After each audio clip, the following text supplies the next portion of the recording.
how to make sense of the GameStop short squeeze, short selling, and the so-called infinite money glitch.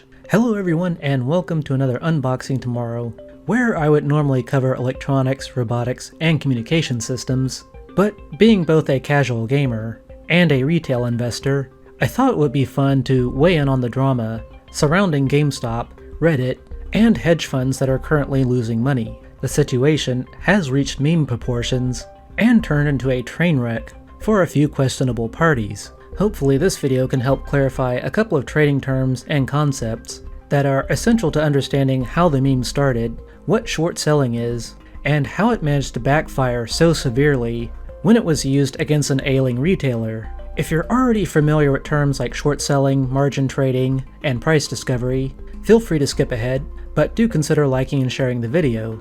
Note that I am not a financial advisor, and this video is not financial advice. To give a background on what's happening, in January 2020, GameStop shares were massively boosted in price when Reddit users began buying into the stock en masse. In less than a month, it quickly gained meme status, and even triggered a financial runaway condition called a short squeeze, driving up prices even further and faster. This caused investors, who had bet on the share price falling, to lose copious amounts of money, and as of right now the situation is still ongoing. Because of the excessive betting against GameStop, which uses a method called short selling, the subreddit Wall Street Bets took umbrage with the fact that the price was being manipulated in a downward direction, and in fact there were more shares shorted than there were shares available. This practice is called naked short selling, and it seriously backfired.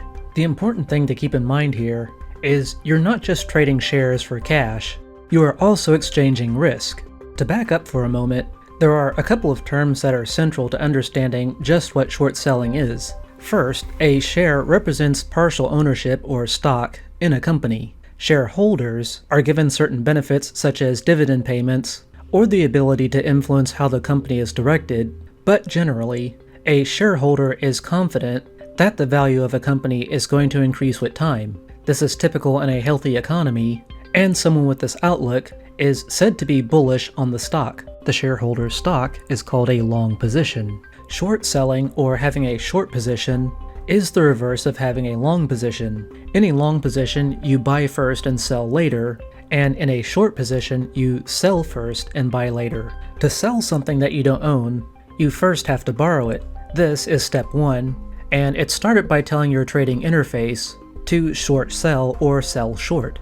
Almost instantaneously, your account will sell those shares on the open market in exchange for cash. When this happens, the money immediately appears in your bank account, your portfolio will show negative shares, meaning you owe them back, and you begin to pay interest until those shares are returned. To return them, you buy to cover, and this is also called covering the short or simply covering. Covering buys back the borrowed shares on the open market and then returns them to close out the position. Let's say, for example, that a local market was going to start selling batteries at half off, and you know someone with thousands of batteries. You borrow those batteries from that person first, sell them for cash on the open market, and then you place that cash in an envelope. When the sale happens, you take half of the cash out of that envelope, use it to buy back cheaper batteries, and then return every single battery that was borrowed. This is risky because no one knows whether the price is actually going to go up or down. Say instead that you misread the situation, and batteries suddenly became 10 times more expensive. Your cash envelope would not buy back nearly enough shares to replace every single one borrowed, and you're now on the hook to buy back expensive batteries. You could wait for the price to come down, but remember you're also paying interest, meaning time isn't on your side. In this analogy, the people holding the expensive batteries are Reddit users, and the people who borrowed the batteries are hedge funds. Whether you're talking about a long position or a short position, buying or buying to cover has a high probability of driving the price up, and selling or short selling has a high probability of driving the price down. This happens in real time due to supply and demand between buyers and sellers. Buyers have a bid price that they wish to keep low, and shareholders who are selling have a ask price that they wish to keep high. In other words, if it's a free market, sellers and the buyers determine the prices. Now, this diagram is a vast oversimplification, but I'm hoping it illustrates why buying and selling also causes the price to change in real time. As an example, let's say that buying pressure is very heavy, shown by these people here on the left, and even though their bid prices are random, let's say they all fall around $1. On the exchange, the cheapest asking price represents the best deal for buyers, and it represents the most likely deal. Once that cheapest offer of $1.01 is depleted by demand, then the next best offer, which is $1.02, becomes the next deal, and the asking price increases accordingly. The constant inflow of new buyers depletes cheap asking prices faster than they get replaced, causing the asking price to move in an upward direction. Heavy selling pressure has the reverse effect, starting with the highest bid and moving prices in a downward direction. When the spread between prices is too large, few will take the deal. But even in this case, both parties walk away with whatever they valued the most. Buyers avoiding the deal keep their cash rather than the overpriced shares, and these shareholders keep their shareholder benefits. There is at least one exception. If a short seller loses too much money, the investment bank will issue a margin call against their account, and while they can deal with it by depositing more cash or by selling off other investments, they may be forced to buy to cover, and this is one of the critical flaws in short selling. Besides being seen as a moral gray area, short sellers have to pay interest on borrowed shares. Short sellers are also not entitled to dividend payments. Remember, those were given away in step 2, but the worst case for a short seller happens if they sell low, and then the price makes a one-way trip toward infinity. So banks will issue margin calls if the short sellers' losses begin to mount.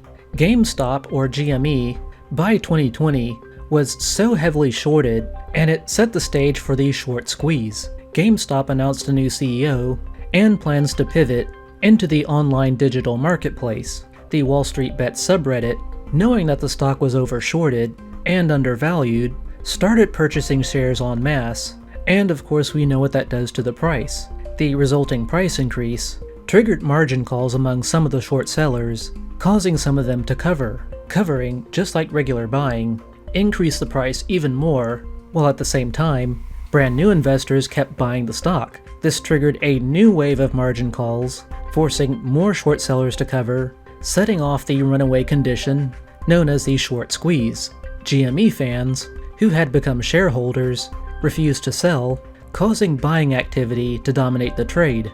The trading app Robinhood responded by disabling the buy option, except for short sellers who were buying to cover. This massively benefited short sellers, who used it to close their positions, and I would imagine that some even went right back to short selling at the higher price. GME shareholders, including people who had shares years before all this started, basically had to watch their shares plummet in value due to the massive sell-off. I was actually recording on January 28th when it happened, and the sudden drop in price happened unbelievably fast, going from nearly $500 per share to almost $125 in under an hour. Ironically, the trading halt itself, while it was apparently meant to benefit short sellers, proved all the points that Wall Street Bets was trying to make in the first place: that GME had been manipulated in a negative direction, that the short interest was well over 100%, that the financial sector had become centralized and collusive,